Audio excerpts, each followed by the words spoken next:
আর একটা বদ অভ্যাস আমারও আছে, আপনাদের সবারও আছে আমি জানি। অজুতে আমরা যে পরিমাণ পানি খরচ করি, এই পরিমাণ পানি দিয়ে নবী সাল্লাল্লাহু আলাইহি ওয়াসাল্লাম গোসল করতেন। হ্যাঁ, আর আপনার মাথায় যত চুল আছে তার চেয়ে বেশি চুল ছিল নবী সাল্লাল্লাহু আলাইহি ওয়াসাল্লামের মাথায়।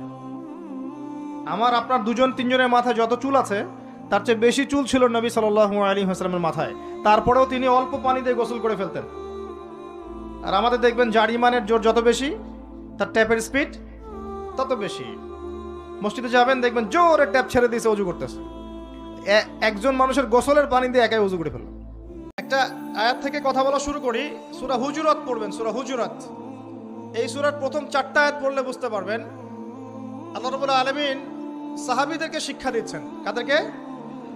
নবীর সাহাবীদেরকে শিক্ষা দিচ্ছেন যে যখন রাসূল সাল্লাল্লাহু আলাইহি ওয়াসাল্লাম কথা বলবেন, তোমরা তার কণ্ঠস্বরের উপরে তোমাদের কণ্ঠস্বর নিয়ে যাবে না।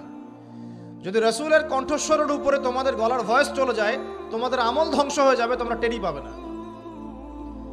এখন রাসূলের কথাগুলো কারা বলেন? আলেম ওলামারা, দ্বীনের দায়ীরা, মুআল্লিম মুবাল্লিগরা। যে মজলিসে কোরআন এবং সুন্নাহর কথা হবে, আল্লাহ এবং তার রাসূলের কথা হবে, সেখানে উচ্চস্বরে কথাবার্তা বলা যাবে না। এটা আমার মত। এটা সরাসরি কোরআনে নাই, কিন্তু আমার মত এটা। উচ্চস্বরে অপ্রয়োজনীয় কোনো কথা চিৎকার চেঁচামেচি করা যাবে না।